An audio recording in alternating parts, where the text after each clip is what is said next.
Вот еще вот эта парта где, вон еще. Вот тут еще мальчик. Шаардын так ортосунда жайгашкан Макаренко мектеби 1980 жылы 900 окуучуга ылайыкташып салынган. Учурда бул билим уясында 3200дөн ашык окуучу билим алууда. Айрым класстарда 55тен 60ка чейин окуучу окуйт. Бир партада 3төн бала отурууга арыгасыз. Бул окуучулар үчүн бир топ ыңгайсыздыктарды жаратууда.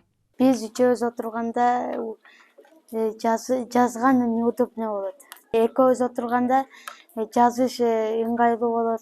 Класста 54 окуучу бар. Анан жазганда окуганда кичине ыңгайсыз болот. Жазганда колдору тийип кетет. Ошондо экиден отурган удобныйраак болот эле да. Чем мына 3та эме болуп отурганда. Азыркы учурда ошо балдардын сандарынын көптүгүнөн улам бир класста 55тен ашык балдар бар. Ар бир класстарда балдарга сөзсүз түрдө бир партада 3төн отурган окуучуга ыңгайсыз болот. Себеби балдардын көптүгү болот. Көптүгүнөн ыңгайсыз жаралат сөзсүз түрдө.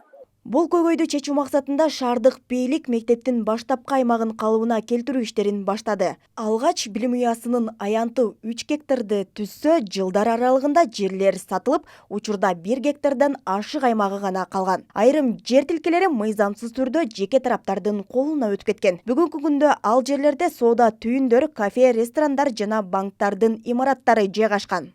Макаренко атындагы мектептин жер тилкесине чыгарылган мамлекеттик ошол жергиликтүү өз алдынча башкаруу органдары тарабынан берилген токтомдор бүгүнкү күндө жокко чыгарылып, ал Кыргыз Республикасынын жогорку соту тарабынан күчүндө калтырылды.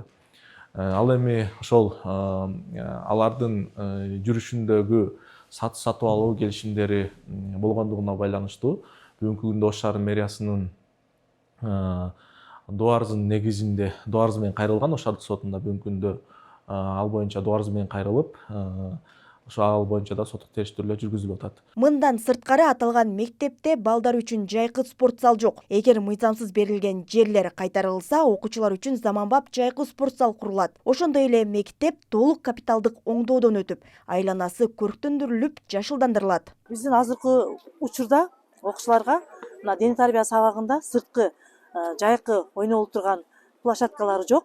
Эгерде ошол мыйзамсыз курулуштар алынса, мектеп толугу менен бизге өткөрүлүп берилсе жерлери, ошол балдар ойнотуучу, дене тарбия сабагы ойнотуучу газондор, площадкалар курулмак жана жашыл көрктөндүрүү иштери жүргүзүлмөк.